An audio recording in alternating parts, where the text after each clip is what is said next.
Assalamualaikum warahmatullahi wabarakatuh. Halo teman-teman semua, perkenalkan nama saya Dandi Indra Nur Kurniawan dari kelas 10-2. Nah, pada kesempatan kali ini kita berjumpa lagi nih teman-teman untuk menyampaikan ceramah nih. Saya di sini akan menyampaikan ceramah atau tausiah yang bertemakan tentang 3 amalan pokok di bulan suci Ramadan. Sebenarnya banyak amalan-amalan ya yang bisa kita lakukan atau kita kerjakan di bulan suci Ramadan. Tapi ini menurut kurikulum Nabi Sallallahu Alaihi Wasallam yang telah diajarkan nih teman-teman. Jadi saya mungkin akan mengambil 3 amalan pokok aja. Sebelum mulai, alangkah baiknya untuk saya pembukaan dulu dong. Baik. Alhamdulillahirobbilalamin, wabihi nasta'in wa ala umurid dunya waddin. Wassalatu wassalamu ala asrofil anbiya'i wal mursalin wa ala alihi wa ashabihi ajmain, amma ba'du.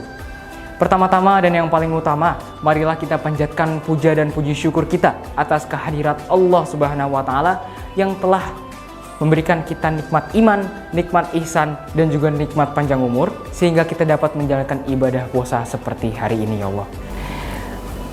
Marilah kita panjatkan puja dan puji syukur kita atas kehadirat Allah Subhanahu wa taala yang telah memberikan kita nikmat iman, nikmat ihsan, dan juga nikmat panjang umur sehingga kita dapat menjalankan ibadah puasa ya Allah. Nah, tak lupa kita junjungkan sholawat serta salam kepada baginda kita, baginda Nabiullah Nabi Muhammad Sallallahu Alaihi Wasallam yang telah membawa kita dari zaman jahiliyah hingga zaman Islamiyah seperti saat ini. Nah, jadi teman-teman, kita mulai aja langsung ya, karena kita juga nggak mau buat membuang-buang waktu kan. Nah, jadi amalan yang paling penting sebenarnya adalah menjalankan sholat ataupun kita menunaikan ibadah sholat. Nah, karena di bulan puasa ini kita ingin mengembangkan diri kita ya. Mungkin ada dari niat kita sendiri untuk mengembangkan ibadah kita dan juga memperbaiki diri. Nggak mau dong kita puasa cuma nahan lapar, hawa nafsu, dan juga menahan rasa haus. Masa gitu doang? Pasti kita ingin jadi pribadi yang lebih baik kan? Betul kan? Nah, maka dari itu nggak cuman sholat aja. Sholat emang penting, tapi ada yang lebih penting teman-teman, yaitu cara kita meningkatkan sholat kita. Nah, ada beberapa cara sebenarnya. Mungkin dari memperbaiki cara tata kita wudhu, lalu mungkin memperkhusyuk bacaan dalam sholat. Nah, lalu ada meningkatkan sholat kita dengan memperbanyak sholat sunnah. Jadi sholat sunnah ini kan banyak ya teman-teman. Tapi mungkin yang paling utama itu adalah sholat rawatib. Jadi apa sih itu sholat rawatib? Sholat rawatib itu atau sholat sunnah rawatib adalah sholat yang mengiringi sholat fardu siang maupun malam yang dikerjakan dengan mengutamakan memperbaiki sholat fardu tersebut. Jadi semisal nih kita sholat zuhur, kita kurang khusyuk atau ingin menyempurnakan lagi, kita bisa menambahkan sholat fardu, sholat sunnah, kita dapat menambahkan sholat sunnah di awal maupun di akhir. Nah, sholat sunnah rawatib itu dibagi menjadi 12 rakaat. Dalam hadis Nabi Rasulullah SAW itu disebutkan bahwa sholat sunnah rawatib itu dikerjakan melalui qobliyah dan ba'diyah. Istilahnya qobliyah dan juga ba'diyah nih teman-teman. Nah, qobliyah ini adalah sebelum dan juga ba'diyah adalah sesudah. Nah, kapan aja sih waktunya? Yang pertama, sholat qobliyah subuh atau 2 rakaat sebelum subuh. Itu keutamaannya banyak banget teman-teman, Masya Allah. Lalu ada 2 atau 4 rakaat sebelum dan sesudah zuhur. Jadi fleksibel nih teman-teman. Kalau semisal nggak bisa 4, bisa 2. Kalau semisal bisa 4, alhamdulillah. Nah, lanjut ada di 2 rakaat setelah maghrib dan juga 2 rakaat setelah isya. Nah, kenapa sih sholat asarnya nggak ada? Nah, sebenarnya ada teman-teman 4 rakaat sebelum kita menjalankan sholat asar. Tapi itu masuk ke dalam sholat sunnah mutlak, tidak masuk ke dalam sholat sunnah rawatib. Dan juga setelah sholat asar itu tidak diperkenankan untuk menjalankan sholat sunnah. Lanjut, karena sholat sunnah ini banyak ya teman-teman, seperti yang saya sebutkan tadi. Nah, di bulan puasa ini yang paling identik apa nih teman-teman? Sholat tarawih sama sholat witir kan? Nah, sholat tarawih dan sholat witir bisa dikerjakan pada malam hari teman-teman. Jadi kalau semisal kita susun nih schedule-nya, kalau semisal dari malam, sholat tarawih dulu, sholat witir, habis itu kita tidur ke sholat tahajud nih teman-teman. Kita bisa minta apapun yang kita mau kepada Allah, kita curhat kepada Allah, apa nih masalahnya di hari ini, kita memohon maaf kepada Allah. Setelah sholat tahajud, baru kita mulai ke sholat sunnah rawatib teman-teman. Pasti setelah sholat tahajud, kita bangun sahur, pasti ada panggilan sholat subuh bukan? Adzan subuh dikumandangkan, kita pergi ke masjid, kita menjalankan sholat sunnah rawatib, qobliyah subuh ya. Setelah itu, jangan pergi dulu, kita iktikaf dulu di masjid. Kita zikir, kita berdoa kepada Allah. Dan jangan lupa di jam 6, karena patokannya mungkin 1,5 jam ya setelah sholat subuh, itu bakal ada sholat duha. Jadi sholat duha ini bisa dilaksanakan di pertengahan, di awal maupun di akhir teman-teman. Jadi kalau misal di awal tuh di jam 6 sampai jam 8, kalau di pertengahan jam 9 sampai jam 10, kalau di akhir itu jam 10 sampai jam 11 menuju sholat zuhur atau menjelang sholat zuhur. Nah, keutamaan yang kedua teman-teman, atau amalan yang kedua, yaitu adalah berinteraksi dengan Al-Quran. Kenapa kita harus berinteraksi dengan Al-Quran? Nah gini, kalau semisal kita puasa, capek-capek ngomong sana-sini, apalagi kalau semisal perkataannya belum benar, kalau kita nggak imbangi atau kita nggak memperbaiki itu dengan membaca Al-Quran, sayang dong, yang banyak malah dosanya bukan pahalanya. Jadi di sini mungkin saya juga akan memberikan 2 cara untuk berinteraksi dengan Al-Quran. Yang pertama, qiraah atau membaca. Kita bisa membuat agenda-agenda kapan saja ketika kita membaca Al-Quran.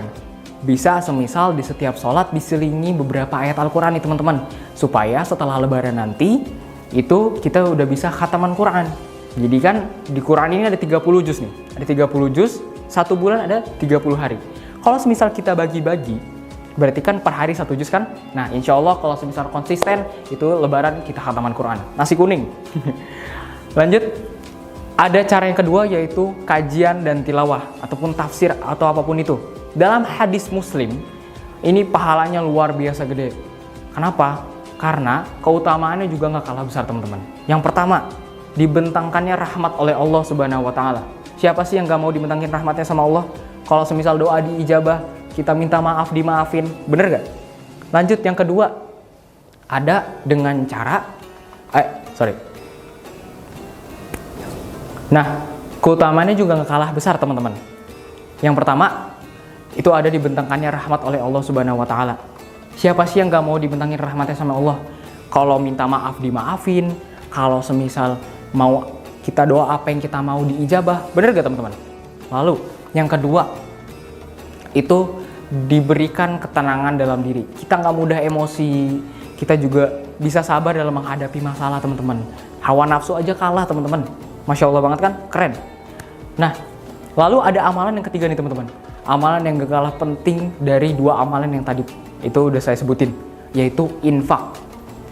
Dari Ibnu Abbas radhiyallahu anhu berkata, Nabi Muhammad SAW adalah orang yang luar biasa lemah lembut dan sangat dermawan. Ditambah lagi apabila bulan suci Ramadan telah hadir atau telah masuk. Nah, biasanya Nabi Muhammad SAW ini membuat agenda nih teman-teman. Agendanya juga bukan sembarangan. Agenda infak untuk disalurkan ke kaum-kaum yang membutuhkan. Seperti misalkan fakir miskin, duhafa, ataupun ke majelis ta'lim, ataupun pesantren nih teman-teman. Nah, caranya gampang aja kalau semisal di kita. Teman-teman mau buat berapa? 30.000 deh. 30.000 tuh nggak gede loh teman-teman. Pasti kalau semisal kita konsisten buat nabung, itu pasti juga bakal kumpul. Sehari 1.000 juga nggak apa-apa, nggak masalah. Sama nilainya itu berapa, yang penting keutamaan dan juga keberkahannya teman-teman. Kita akan ngincer itunya kan. Nah, dari hadis Tirmizi pun menyebutkan bahwa tidak hanya nilai atau materi uang saja yang bisa diinfakkan. Barang siapa yang memfasilitasi seorang muslim untuk berbuka puasa, maka ia akan mendapatkan pahala dari orang yang berpuasa itu. Jadi pahala orang puasa yang murni kan itu yang benar-benar sempurna, itu kan banyak ya. Kalau semisal kita memberikan infak makanan, kita memberikan takjil ya, atau bukaan puasa untuk orang-orang itu, semisal 10 orang, 10 dikali sama pahala yang udah kita, orang-orang yang dapetin itu, pasti kan luar biasa banyak kan. Nah, dan juga kalau mungkin di kehidupan kita ini adab untuk mentraktir teman. Nah, kalian mungkin yang belum tahu, adab untuk mentraktir teman ini banyak banget keutamaannya teman-teman. Yang pertama ataupun keuntungannya ya, ini Yang pertama, kalau semisal kita jajanin temen, pastinya ada bahagianya kan. Ya siapa yang nggak bahagia dong kalau semisal ditraktir sama temen gitu kan, apalagi ditraktir es buah, bener gak tuh? Nah, selain membahagiakan kedua belah pihak, yang memberi pun diberikan kelapangan rezeki seluas-luasnya oleh Allah Subhanahu wa taala. Selain itu, ya pastinya bakal dikasih ijabah segala apapun permintaannya. Selain itu, bakal dimasukkan ke surga nih. Siapa yang gak mau? Padahal cuma ngeraktir temen loh. Walaupun cuma 5.000 atau 10.000 es buah pun itu luar biasa keutamaan atau keuntungannya buat kita teman-teman. Jadi udah tahu kan sekarang 3 amalan penting atau 3 amalan pokok yang diajarkan Nabi Shallallahu Alaihi Wasallam kepada para sahabat. Nah, apabila ada koreksi itu juga akan membantu buat saya teman-teman sebagai mungkin khazanah lebih dan juga pengetahuan ilmu lebih, karena saya juga seorang manusia awam yang bukan ya bisa dibilang syekh atau ustadz seperti itu ya. Saya mungkin harus banyak belajar juga. Semoga ilmunya juga bermanfaat buat teman-teman. Semoga apa yang kita jalani di bulan puasa ini juga bermanfaat buat kita dan juga tentunya menambahkan amal kebaikan kita saat di akhirat kelak. Nah, kurang lebihnya mohon maaf. Apabila ada kesalahan, mohon dimaafkan karena kesempurnaan itu hanya milik Allah semata. Wabillahi taufiq wal hidayah. Wassalamualaikum warahmatullahi wabarakatuh.